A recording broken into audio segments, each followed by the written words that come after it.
Hello everyone, it's me again, Sunis Channel, and welcome back to my vlog. It's Saturday, 4:01 p.m. July 26, 2025. I have something to tell lang naman yung weather kasi is super gloomy. Kaya valid yung nararamdaman nyo kung nalulungkot kayo. Nakakaramdam kayo ng mga kalungkutan. Kasi nga, nasa panahon din naman. And alam ko, some of you is may pinagdadaanan. Yung iba dyan is separated by their loved ones. LDR. Not like that. But, not separated by a relation. By the distance. Ganun. And yes, some of you naman is dumaan sa kakaibang breakup. Yung breakup na walang closure, na wala lahat, wala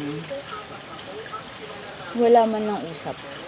Breakup na hindi nabigyan ng paliwanag. Kaya, hold on guys. Hindi lang kayo yung nakakaramdam niyan. Marami tayo guys. Ay, ba't kasama ako? Hindi pala dapat. So, ayun. Advice lang natin sa mga taong to is keep on praying. Then, feel the pain. Because, if you feel that pain, mabilis ka makakamove on. Why? Kasi, ayun yung magiging stepping stone mo para maging okay ka. Pag naramdaman mo yung sakit, syempre, mas pipiliin mong maging strong. Mas pipiliin mong maging maayos ka. Kasi, bakit ka magpapalugmok, diba? Ikaw tong sinayang. Hindi naman dapat ikaw yung malulugmok dyan. Isipin mo, binigay mo lahat. Binigay mo yung buong ikaw. Binigay mo lahat ng mga alam mong para sa relasyon mo. Pero, ending, iniwan ka pa rin.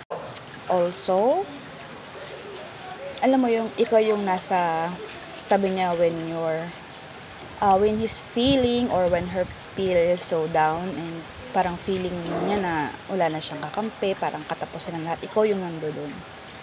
Tapos, malalaman mo na lang, hindi ka na pala mahal. Kasi okay na sila.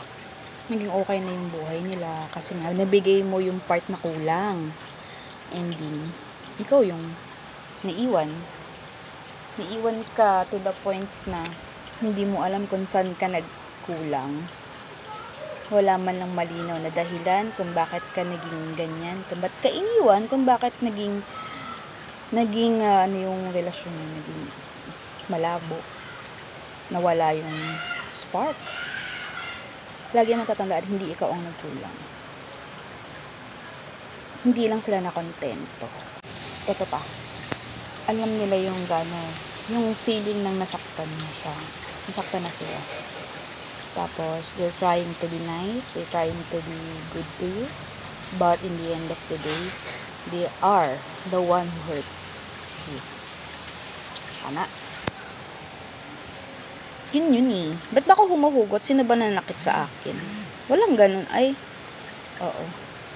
So, ang mangyayari na lang, thank you ka na lang sa mga tao nakapaligid sa'yo. Kung hindi ka nila iniiwan, hindi nila binigay yung mga ganyang hindi nila pinaramdam sa'yo na kulang ka. Thank you ka na lang.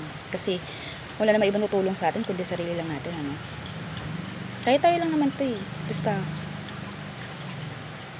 valid naman yung umiyak ka, valid yung masaktan, valid din nasisihin mo yung sarili mo. It's not valid pala, okay?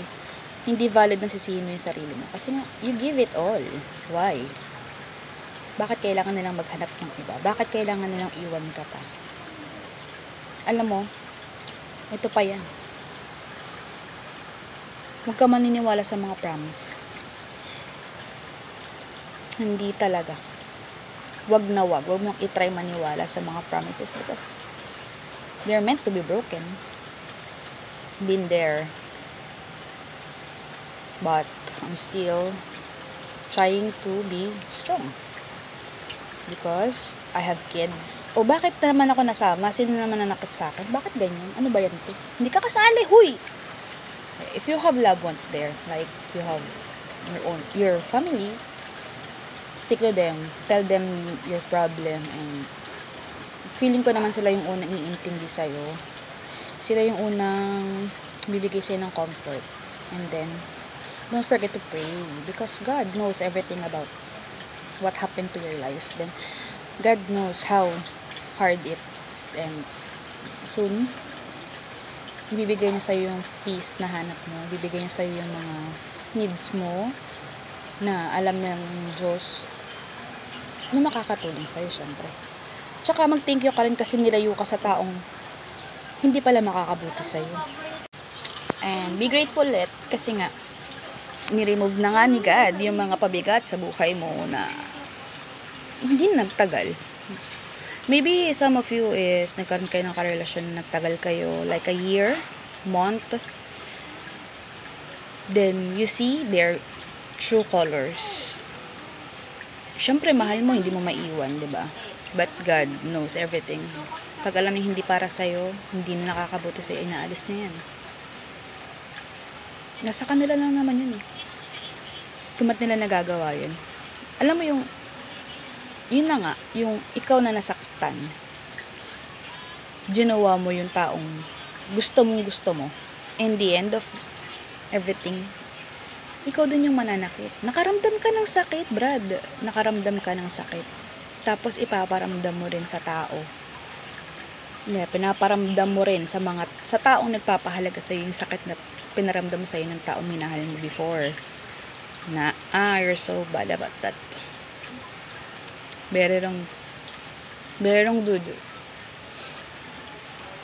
Isipin mo yung karma. Babalikan ka. Hindi ko naman pinagpapray na makarma ka. Pero, nasa iyo na yan. Kung sino yung nagpapahalaga sa'yo, pahalagahan mo. Hindi ikaw mismo yung sisira, dinidestroy mo yung taong minahal mo. Minahal ka rin naman. Wala namang ibang ginawa sila, hindi minahal mo, diba? Kung ganun, apakapangit nun, Brad. Kung ako sa'yo, tigilan mo yan. Hindi ka makakahanap ng peace. At higit sa lahat, makakahanap ka ng katapat. Maaring babalik sa'yo yung pinaramdam mo sa taong sinaktan mo, na naramdaman mo rin sa mga taong minahal mo at sinaktan ka. Niniwala ko sa karma, kaya ikaw, ayoko katang banggitin. Pero take care. Siyempre mag-ingat ka dyan. Bahala ka sa buhay mo. Basta ako. Bakit ba? Sino ba yun? Sino ba kasi wala ka naman dapat ginaganan kasi siyempre dapat focus. Focus lang. Maraming bagay yung dapat focus. Like, your family nga. Unwind. Hanging with your friends. Higit sa lahat. Paganda ka. Para makita niyo yung sinayang niya. Tama? O siya, yun lang. Baka sabihin niyo nagdadrama ako sin pinaghuhugutan ko ng ganito. Shoutout po sa aming school. Dahil maulan at wala na akong susuotin at gawa nga ng ang hirap magpatuyo ng damit. Eto. Suot ko yung brigada shirt namin. And yes, thank you everyone for still watching my vlog. Kahit hindi naman siya dapat panoorin. Pero thank you for my subscriber naman. So, and don't forget to like, share, and subscribe. See you on my next video. Bye-bye!